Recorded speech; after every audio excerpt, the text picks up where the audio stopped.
drawings in many ways are a very personal way for a viewer to connect with an artist. But they're also an integral part of our experience as humans. Every culture has drawing as a part of it. We all draw, and this is a building that celebrates that. The Menil Drawing Institute was founded at the end of 2007 to promote modern and contemporary drawing. It has created many exhibitions, it has published catalogs that have traveled around the world. And so now we inaugurate an actual physical space for that institute. And it's devoted to the acquisition, the study, the exhibition, conservation, and storage of drawing. So it's very purpose-built architecture. The Drawing Institute is an interesting building type, both because of its focus on drawing and works on paper, but also its scale. It's 30,000 square feet, so it's really somewhere between a house and a museum in terms of its size. When we studied the campus, we also noticed there's a kind of liturgical quality about the building types. Certainly the Rothko Chapel and the Byzantine Chapel is a liturgical type. The Faven installation has this crypt-like quality. This whole idea of sacred and domestic kind of came together in this building.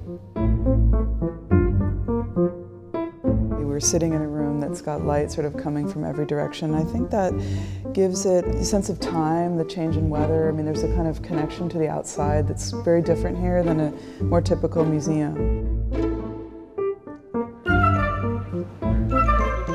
Because it's a space for work and scholars and conservation, each one of those programs has a different light need. So I think that's something that defines the Drawing Institute, is the qualities of light and atmosphere that are very calibrated, but have quite a wide range that's from the museum institutional condition to a domestic setting. Paper is very fragile and sensitive to light.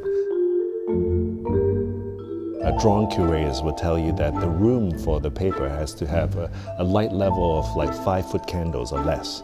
So when you're outside in the Houston sun, it could be as high as 15,000 to 18,000 foot candles.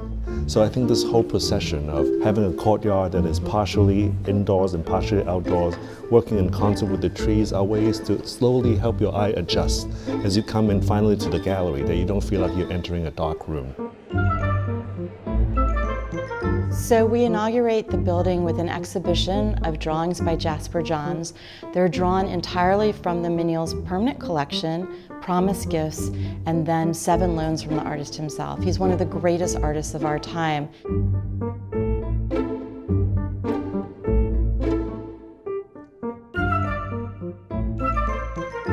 Also on view is a wall drawing by Roni Horn, created this year, so as contemporary as you can get, that is an eclectic group of aphorisms which are silk screened onto a wall. This is the first of a series of wall drawing commissions that we will have in this building.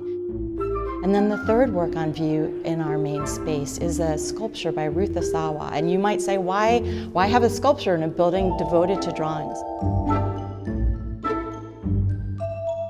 She used wire to create these amazing orbs that are suspended in space, and she always referred to that work as drawing in space. So here you have an artist who pushes the typical definition of a drawing as an original work of art on a paper support in an entirely new way.